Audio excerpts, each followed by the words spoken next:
Assalamualaikum warahmatullahi wabarakatuh. Saya di sini akan menjelaskan dan memaparkan materi tentang perencanaan atau planning. Ini merupakan tugas saya dari mata kuliah Asas-Asas Manajemen dengan dosen pembimbing Ibu Risna Dewi, SOS MSP. Baik, sebelum saya masuk ke materinya, saya akan memperkenalkan diri saya terlebih dahulu. Perkenalkan, nama saya Nisa Rahmi, NIM 2002-150. Saya dari jurusan Administrasi Publik, kelas 1B, Fakultas Fisip, Universitas Maliko Saleh. Baik, saya akan masuk ke materinya, yaitu perencanaan. Perencanaan adalah proses dasar di mana manajemen memutuskan tujuan dan cara mencapainya. Perencanaan yang baik dapat dicapai dengan mempertimbangkan kondisi di waktu yang akan datang. Thinking outside the box, yaitu berpikir di luar kebiasaan. Salah satu aspek penting dalam perencanaan adalah membuat keputusan. Dengan adanya keputusan, maka perencanaan akan berjalan dengan yang diinginkan. Baik, saya akan melanjut ke berikutnya, yaitu ada pengertian perencanaan. Perencanaan atau planning merupakan salah satu fungsi pokok manajemen yang pertama harus dijalankan. Perencanaan menurut para ahli. Perencanaan adalah penentuan terlebih dahulu apa yang dikerjakan menurut William pada tahun 1849 sampai tahun 1915.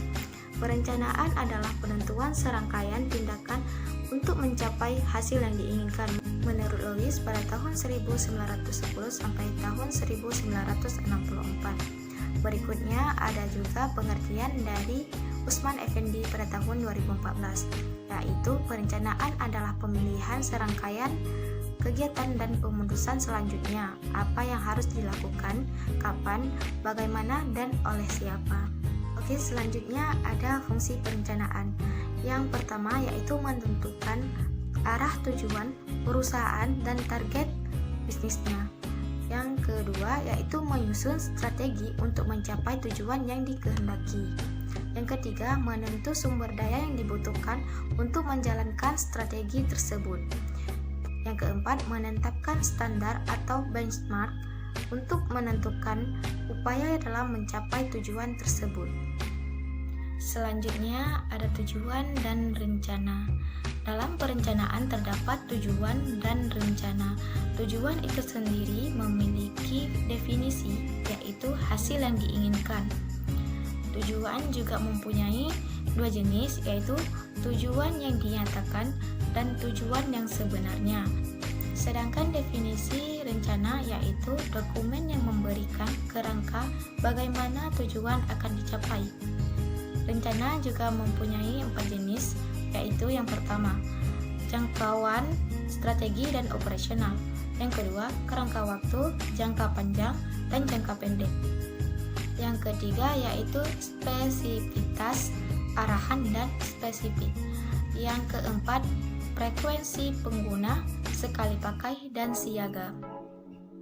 Itulah tujuan dan rencana dalam perencanaan. Baik, kita lanjut ke berikutnya, yaitu ada proses perencanaan.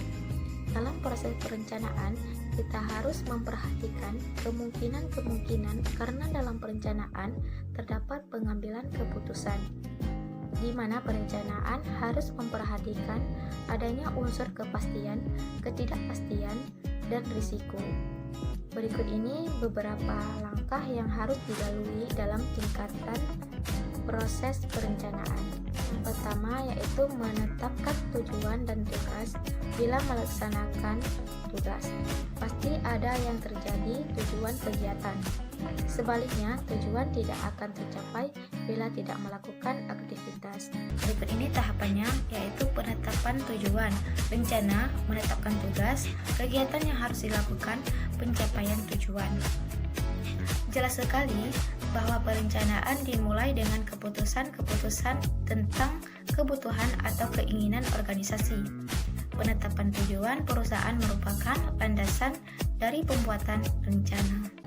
Langkah yang kedua yaitu mengobservasi dan menganalisis. Setelah tujuan dan tugas ditetapkan, berikutnya mengobservasi faktor yang mempermudah untuk tujuan.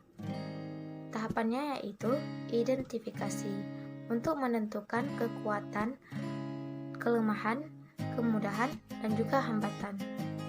Untuk mengukur kemampuan organisasi dalam mencapai tujuan. Bila faktor-faktor sudah diketahui, dianalisis sebagai antisipasi, maka akan membantu organisasi dalam mencapai tujuan yang diinginkan. Langkah yang ketiga yaitu mengidentifikasi alternatif. Perencanaan dapat membuat beberapa rencana alternatif untuk mencapai tujuan perusahaan. Berikut ini tahapannya. Penetapan tujuan menuju rencana. Rencana terdiri dari plan A dasar waktu, plan B dasar tenaga, dan plan C dasar biaya. Penetapan tujuan dan rencana juga menyangkut masa yang akan datang. Rencana juga merupakan agensi pemahaman kondisi perusahaan saat ini. Selanjutnya ada alasan perlunya perencanaan. Tentu dalam melakukan segala hal memiliki alasan tertentu. Baik, berikut ini alasan perlunya perencanaan. Yang pertama yaitu perencanaan sebagai penentu arah. Tanpa perencanaan, departemen-departemen mungkin bekerja dengan tujuan yang saling bertentangan dan menghambat organisasi bergerak menuju tujuan. Yang kedua yaitu mengantisipasi dampak perubahan. Perencanaan memberikan dorongan untuk melihat jauh ke depan, memperjelas konsekuensi tindakan yang diambil oleh para manajer dalam menanggapi perubahan. Yang ketiga, memperkecil pemborosan. Perencanaan dapat mengurangi pemborosan, ketidakefektifan, dan tumpang tindih kegiatan. Yang keempat, ada perencanaan sebagai ukuran, digunakan untuk mengendalikan pelaksanaan kegiatan apabila terjadi penyimpangan. Tanpa perencanaan tidak ada pengendalian. Itulah alasan perlunya perencanaan. Berikutnya ada manfaat perencanaan. Yang pertama, mengurangi ketidakpastian di waktu yang akan datang. Memproyeksikan kegiatan yang akan dilakukan perusahaan berkaitan dengan kejadian yang akan terjadi. Bagaimana perusahaan membuat rencana yang realistis terbaik dianggap tepat. Yang kedua, memberi arah dan perhatian pada tujuan perusahaan. Perencanaan digunakan sebagai pedoman dan penuntun arah dalam mencapai dan mengarahkan seluruh tindakan pada tujuan yang telah ditetapkan. Yang ketiga yaitu memperkecil biaya. Pengalokasian pada masing-masing bidang dapat dilaksanakan secara efisien dan efektif. Yang keempat, sarana pengawasan. Parameter efektivitas kinerja. Penegasan dilakukan untuk membandingkan apa yang telah dilakukan dengan apa yang telah direncanakan. Sekian materi dari hasil yang saya kerjakan. Terima kasih yang sudah menonton. Saya mohon maaf bila ada kekurangan ataupun kesalahan kata. Saya akhiri, wabillahi taufiq wal hidayah. Wassalamualaikum warahmatullahi wabarakatuh.